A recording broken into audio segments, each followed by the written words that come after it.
Welcome to Season 4 of You're Not Alone with Townsend. On this podcast, I'll be sitting down with guests from all over the world to discuss everything under the umbrella of mental health, diagnoses, sharing stories of resilience, medical advice, and even getting some tips and tricks from licensed counselors. The goal of this podcast is to teach us how to understand others, ourselves, and help spread love and light, one episode at a time.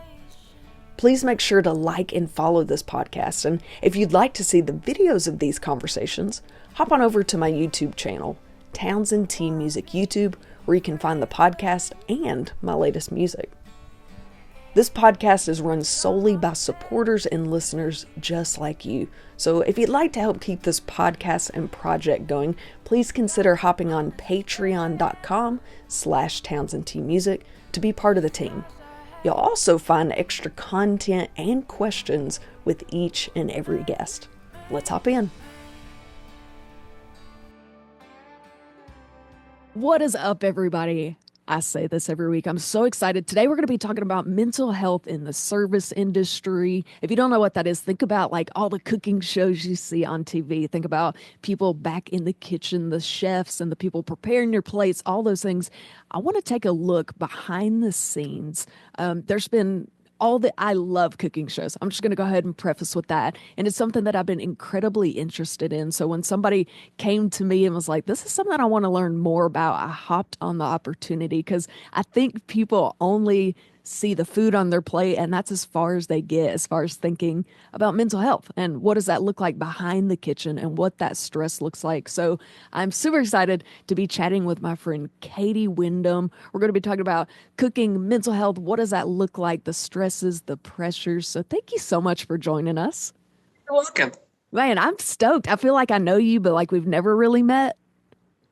Just like one of those things you follow people on social and you're like, oh, I know all about him. Yeah, you're like, how's your aunt that you posted about 3 weeks ago? You know, like that super weird relationship. Yeah. It is. Yeah, we've been spending the whole, like the beginning of this checking in on each other's pets and like asking about it. We've never met before. We just see them on social media. But everybody's fine right now. But hopefully. to be clear, everyone's healthy. Yes, absolutely. Okay, so I always like to start with letting my guests kind of introduce themselves. Like, so who is Katie? If you want to share your name, your location, job title, the floor is yours, whatever you feel like sharing.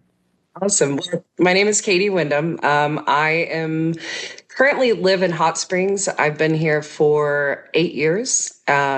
I was in Austin, Texas for 14 years prior to this, and grew up in a small town in the hill country part of Texas called Lakey. It's spelt leaky, but it's Lakey. It's a big tourism town, but town of 400. I graduated with 18 people in a very rural part of Texas, and I got out of there pretty fast.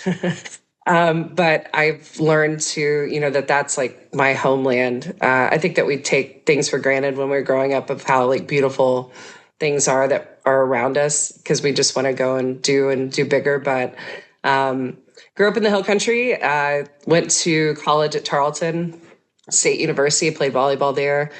And then I moved to Austin and immediately got into the restaurant industry. And I did that for 14 years. I was recruited out of Austin to come to Hot Springs to run the Superior Bathhouse Brewery, which I did for 7 years. And took that through a whole, like redevelopment phase and, expansion and growth and as the town grew itself. And then decided that I wanted a new project and got on with DeLuca's Pizza and opened up the Little Rock location, which I'm currently the general manager at. I feel like everybody in Arkansas heard DeLuca's and turned the radio up. Like, yes. I mean, DeLuca's has gotten a lot of attention. They've actually been on TV, right? Yeah, we've gotten a lot of great response from the community. And what's interesting is that I don't live in Little Rock, so this is a whole new opportunity for me to learn just a whole new demographic of people and employees and all of the components that come together to make it happen. So yeah, absolutely. DeLuca, it was on a cooking show. Was it It wasn't diners, drive-in, and dives, was it? Now, Dave Portnoy, the one bite pizza guy, That's he right. kind of put us on the map, and we got a lot of exposure from that. And I've known Tony and Heather and Zach that run the Hot Springs location, and it was funny. It was about 4 years ago. Tony handed me a napkin and was like, "Hey, if you ever want to work for me, just name your price." And I kept that napkin. I still have it. It's in my kitchen cupboard, but I kept it because I think in this industry, like, we're always wanting to create and expand and do more. Like, you have to constantly be thinking creatively and strategically. And came a day where I just knew that it was time. I I took this job in order to help create the culture that I have learned to love with DeLuca's over the last 7 years of living in Hot Springs. So I knew that I could do it, and I knew that it would be a good challenge for me. And so here we are. That is awesome. I love it. So you've been all together. How long have you been in the service industry? I started when I was 13. I had a broken hand. And my mom was like, if you want your expensive clothes, like your name brand clothes for school, you're going to have to get a job. You're like, And thanks, Mom. yeah, so I got a job.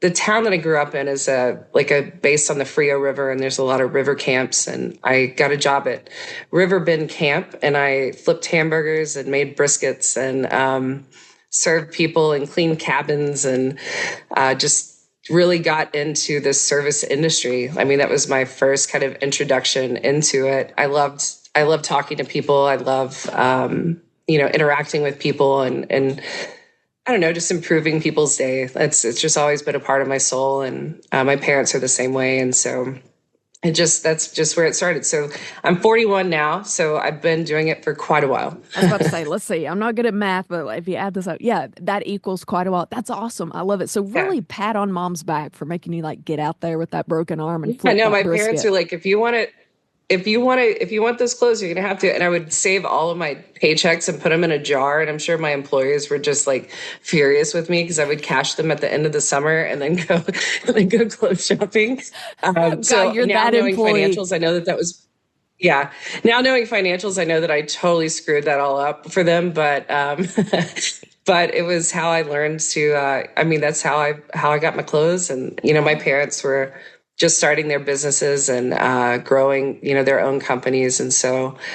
Growing up in that environment, my parents are just very hardworking, and I learned that from a young age. To if you want something, you got to work for it, and that's what I've done. Heck yeah. I love it. I love it. So I want to hop right in. So one thing that you and I had chatted about, we kind of had this conversation about the podcast, and you'd reached out about addiction in this type of industry. And like I said, I love cooking shows, which means I like to research, I like to chat with people. And I have actually chatted with people that have got pretty big names in this industry. And one thing you all have mentioned that you have in common is mental health, suicide rates, addiction rates.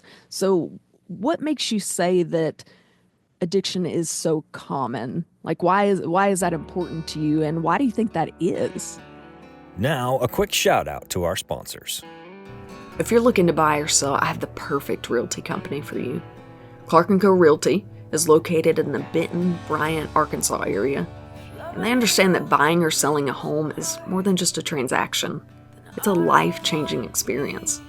That's why their team of highly seasoned real estate professionals is dedicated to providing exceptional, personalized services for all their clients. They truly take great pride in the relationships they build, and they always work relentlessly on the client's behalf to help them achieve their perfect real estate goals. They always have the client in mind, and I can speak firsthand when I say how reliable, trustworthy, and quick they were. When I was looking to buy my first home, they were there with me every step of the way, answering every question I could think of. They showed me a great amount of knowledge and patience through the process. It's no wonder they've won so many awards for their outstanding services and their excellent relationships with clients. So if you're looking to buy or sell, there is no better option than Clark & Co. Realty.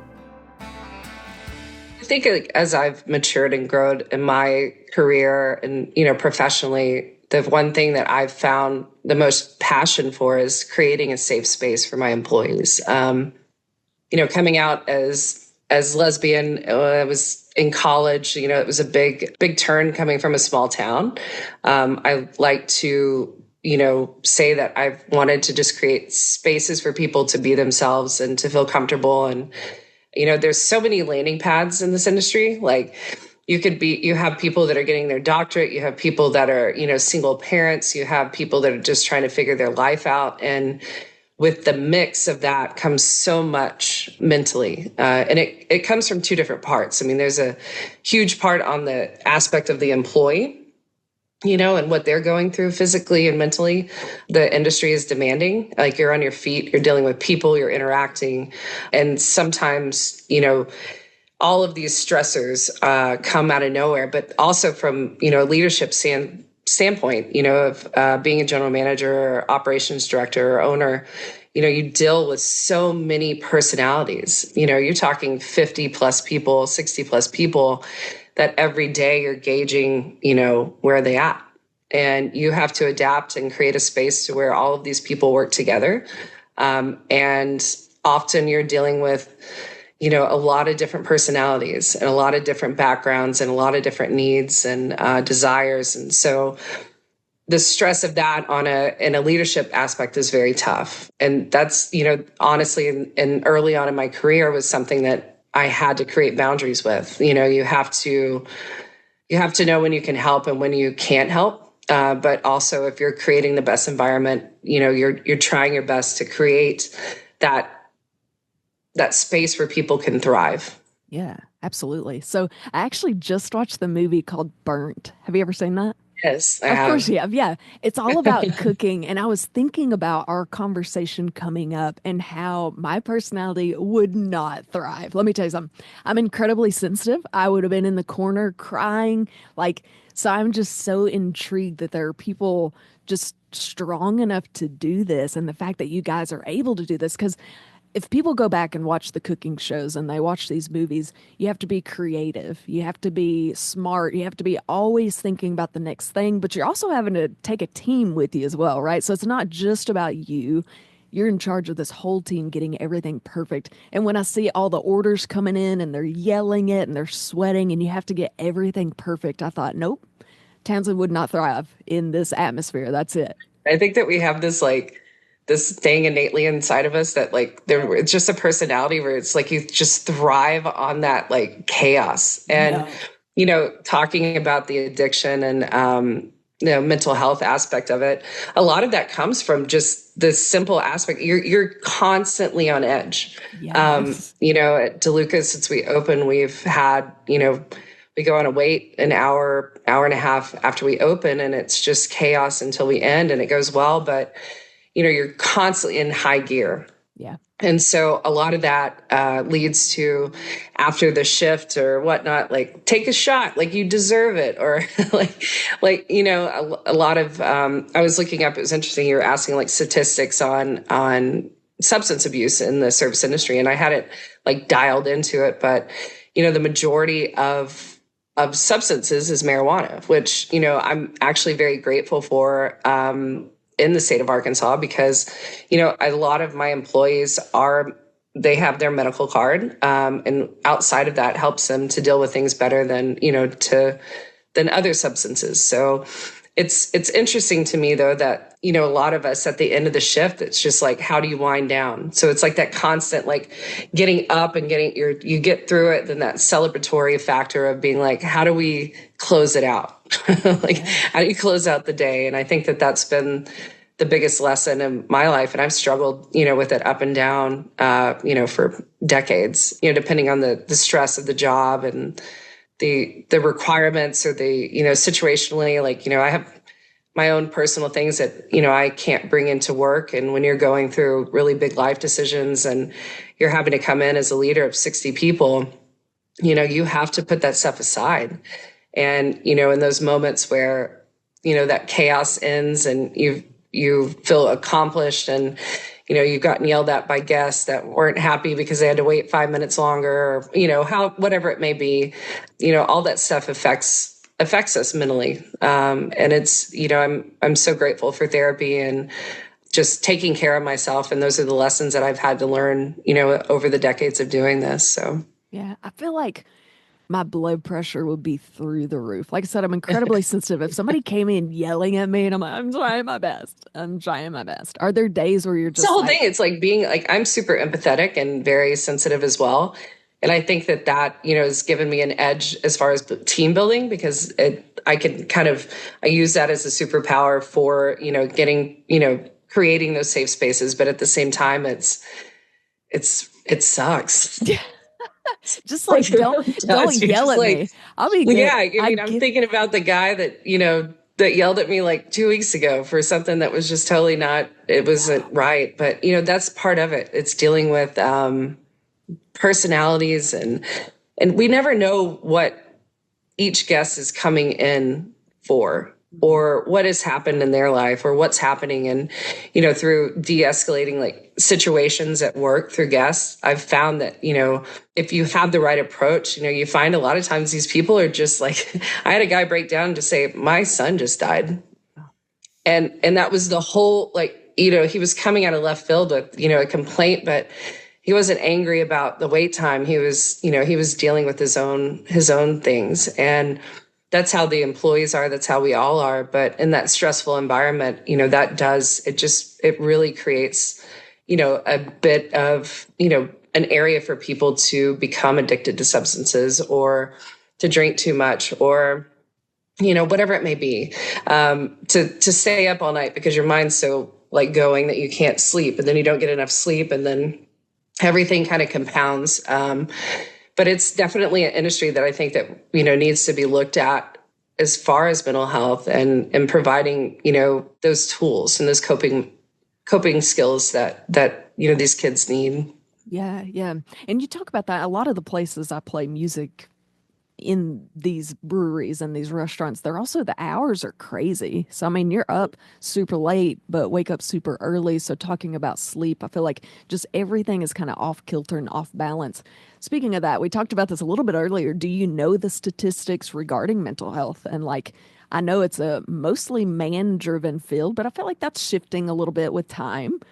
So it's shifting. I mean, I grew up in some corporate environments early on in my career where I was the only woman sitting around a big meeting table with all of these strong personalities. And, often, people have the idea of like a chef or these like kind of like really strong personalities that yell at you. But I think that, the industry is changing in a way that, there's cultures that are being created within it that, are respectful. I have a great team right now. I can't talk about them enough. Very patient and aware, and just get it done. There's not a whole lot of room for adding any more aggression or stress, because we're already dealing with it. And when you can piece together a team that can, all of you work together to help build that culture, then that's my goal. It's not me alone. It's all these other personalities that add in that flair and the different perspectives to give the overall culture a pulse. I mean, and that's a lot of my staff, they're coming in from all different kinds of situations, and to see them kind of melt together, and, to see that happen is really incredible to me. And it's why I do what I do. Yeah, absolutely. I had looked at the statistics on suicide specifically, and it talks about the careers that are going to be more prone to that. And the service industry is on up there with things like doctors, because there's just so much pressure put on you. And so I wish people would know that a little bit more. When you go out to eat and you get this beautiful plate, just take a look back, right, at all the people in the kitchen sweating over making that plate. So, you talked about earlier, this is something you had struggled with for decades as far as mental health. What does recovery look like for you? What does self-help look like for you? Just any of that.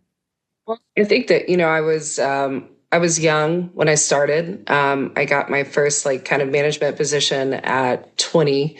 And so I was in a very big world, with a very kind of small-minded mentality, coming from a smaller town. And, I always thought bigger, but, until you get in and all of those things hit you and you have to identify how you're going to handle it and who you are. Like, it's a very traumatic shift. And I grew up with, my parents are just like the most amazing, like hardworking people and work from sun up to sundown. And I grew up with that mentality. And I thought that the only way to succeed was to just work yourself to death. And, it became a point in my early 20s, over 15 years ago that, I had never gone to therapy. I never had any options. I was never given any of that. That wasn't talked about when I grew up. It wasn't provided in my community. And so I think that the awareness of mental health and in therapy and providing these outlets is like, it changed my life. But, in order to get there, I had to hit a bottom. And I think a lot of people in this industry do. They get, either working hours, working 14, 15-hour shifts, 6 days a week, or, someone calls in and you've got to be there and you close at 10 o'clock at night, but you open at 5 o'clock in the morning. And then you do that for days on end. And that, it destroys you if you're not taking care of yourself. So you put alcohol on top of that, or substance, or whatever the choice is to get through. And a lot of these people that are working that I've seen that I've had as employees are, they're choosing substances to push themselves to work longer. Like it's just basically like they're hurting, so they pop pain pills, or, there's so many different ways to look at it, or how you can look at it. But the stress of that, I had to hit that rock bottom. And there was a point where I was working long hours and not taking care of myself. It's hard to talk about because I think that we all want to, in leadership positions, want to just remain this like rock that you can't shake, because that's what everybody wants to look at. But when in reality, the truth is that we're all human. And, in order to learn those coping skills to be the best leader that I could be, I had to hit that point. And I, was hospitalized for a few days. And through that, I found that, I had hit a dark spot. And the crazy thing about this entire story is that when I went to the hospital, the nurse that took care of me was a manager that I developed. That she was working for me, one of my management staff from years prior. I helped her get, she was in school while she was working for me, and I had no idea that she worked there. And it's hard to talk about this. Yeah, you're fine. But I went in and I saw her, and I was like, I'm not supposed to be here, And she said, Katie, she said, you wouldn't imagine how many people I see in the industry that come. And it was the biggest realization of my life. I think at that point, being the age that I was, and realizing that, learning those coping skills and having to go through that, and having to admit that you needed help when the industry had forced me to think that I had to be this woman that stood up to all of these personalities, and, especially as LGBTQ, like, and just facing all this diversity was difficult. But when it comes down to it, we're human.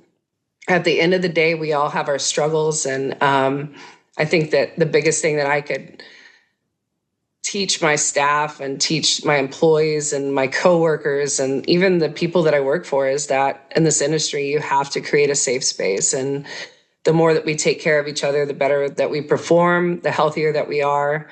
And it's not always easy. I just opened up a restaurant for the last few months, and I'll tell you that it's been hard. I also commute, and so the struggle to stay healthy has been difficult, especially finding time to go to therapy. That's been the biggest thing, but I know the importance of it, and I know how important it is in my life, and that's my main goal. I love that. To keep on and to show that, no matter what, like, we're going to go through these struggles, but it's how we handle ourselves. Yeah. Well, I appreciate you being vulnerable. Absolutely. So what age, it beeped out a little bit of that. What age were you when you hit that rock bottom? 20, you said? About that age? Mid-20s. Yeah. Okay. Yeah. I had kind of come up through the industry and was trying to live a younger life. And, you go out, you work until 2 a.m. and then you stay out until 4 a.m. and then you have to be at work at noon or, 1. And you do that cycle for, day in, day out. And it's just mentally exhausting. Especially when you're just trying to figure out your life. Like, you don't know partnerships, whatnot. All of these things play into they're all factor into it. But also just trying to be in a position of leadership at a young age was hard because I was dealing with a lot of personalities and situations and disappointments and excitements all at the same time. And had never done therapy. And, I never thought about it. I never thought that was something I needed. I thought that I had it all together.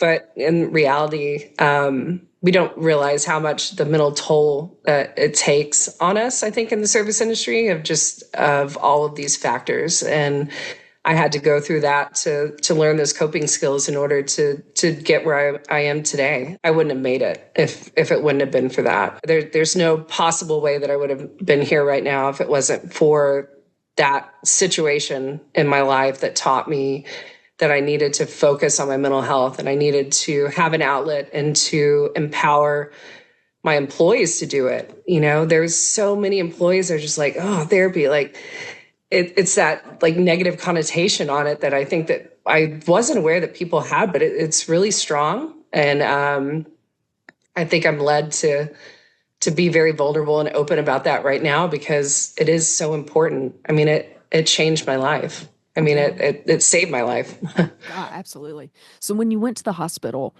was it there that they were like, hey, you can avoid these attempts at taking yourself out via therapy? Or was it there that you're like, okay, what can I do to help get through that? Like, how did you find out It about was a therapy? mix. I mean, it was definitely a mix of both. Like it was me realizing that I could not cope with these stressors, through alcohol. Like it couldn't work that way. It wasn't going to work and it wasn't going to lead me anywhere healthy. But also just learning more about how to deal with things healthier, journaling, seeing a therapist, knowing how to deal with these things in a healthy way instead of just self-destruction. So Yeah, I love that. I also love that you bring up like I was raised and I thought it was normal and that I was expected to work sun up to sundown. And that's just what I was expected to do. And the more you do it, the more people expect you to do it.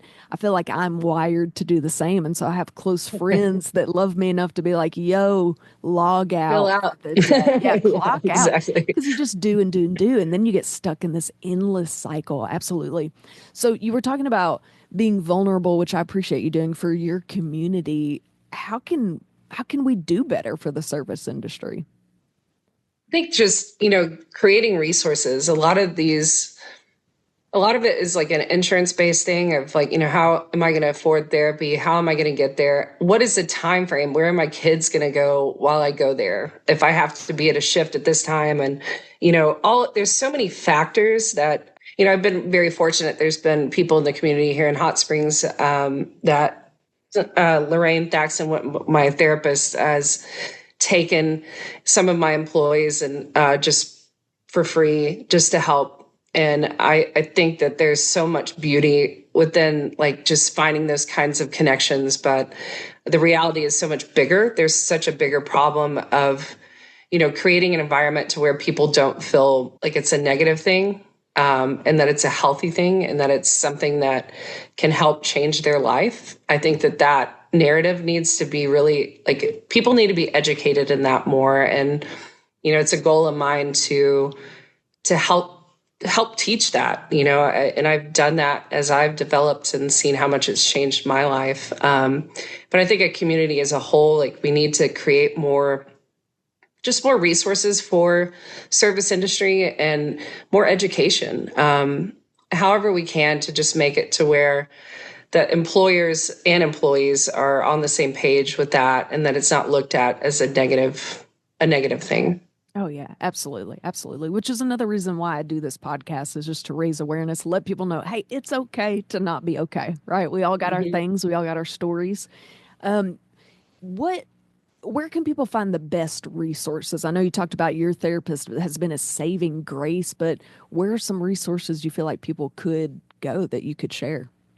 Really, with being in the Little Rock community and it being new, I haven't quite found those resources. And I think that it's a goal of mine this year to connect with the community more and to create, a resource booklet, or if one already exists, to give to service industry members. I've always been a big advocate and wanted to do this in the Hot Springs area, but to create like a resource book, just that could go to restaurants, that could go to the managers, or like something simple that people can reference to find maybe low cost therapy or resources on how to find that, or however it may be. It's definitely a goal of mine this year to do that in the Little Rock community. Being in a new setting, things are different, even though it's only 45 minutes away. But and I'm sure that there are people out there wanting to do the same thing that if they haven't already. But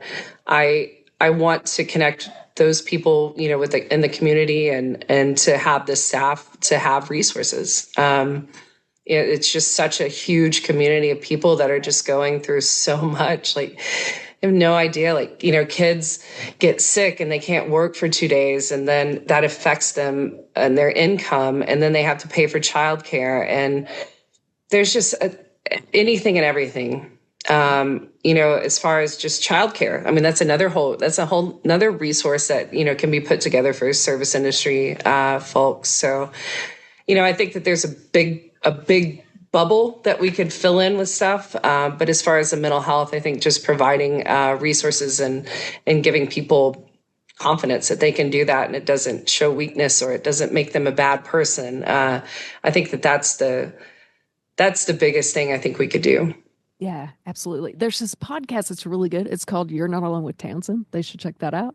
No, I'm They just should kidding. totally check that one out. I think that Yeah, that's a perfect podcast. there you go. So I team up with this company. Well, it's like an organization called NAMI. Each state has their own branch, and it is a wonderful place to look. You can hop online. It's NAMI. There's a NAMI Arkansas branch, and if you don't know where to go, it's a great place to get started because you can call up to the office and be like, "Hey, I'm in Little Rock, Arkansas. This is what I need. These are the funds I have." And they can just kind of help narrow it down for you. So it's a great place to start if people are looking for. Katie, I love the idea of like a resource booklet. How cool. If you ever need help or like names of people, please reach out. I'd love to help out however I It could. would be really cool to do like a business card with a QR code that people can scan, and then it links them into any resources. I think that we're living in a day and age where people want to go to socials. They want to go to, the convenient way to do it through technology, but compiling that kind of thing and having it in a very simple way to like post somewhere, hand out to somebody very, just easily, Yeah. is kind of my goal. Yeah. And it's hopefully I can team up, through people like you and other great people in the community to help that happen. Yeah, absolutely. You let me know. That'd be super, super cool. I appreciate that. Katie, thank you so much for taking the time to chat with us. You talked about earlier being called in. We've tried to reschedule this like 3 times now. She's gotten called into work. People have called in sick. So I Yeah. definitely got an inside look of how busy you guys are. So thank you so much for taking the time to chat with my You're very listeners. welcome. I enjoy it, and I'm glad that I can help shed some light on an industry that a lot of people just go in and order a pizza and sit down and think that it's just pops out, but they don't understand that there's a multitude of struggle and personalities and joys and pains and everything that goes into all that we do. That server that waits on you, that might have like a little bit of an attitude, might have just lost their father. I had that happen and didn't even know, and that person showed up to work the next day. There's so many factors that go into what we do, and just ask the community to be patient. And, of course there's problematic things, but we're all trying our best. Boy, isn't that right? We're all human. All human. That's right. That's right.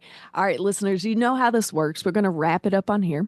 But of course, Katie and I are going to keep chatting. We're going to do some extra questions on the Patreon. So if you want to listen to those, hop on patreon.com/TownsendTmusic. We're going to keep chit chatting. Like I said, also, that's how we keep this podcast going. So if you want to hop on there, become a member of the Townsend family, that's what keeps the podcast going, the music going, everything that we have. If not, we'll catch you next time.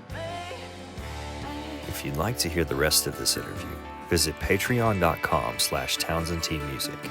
And don't forget, you can also watch the interviews on our YouTube channel at TownsendTmusic YouTube.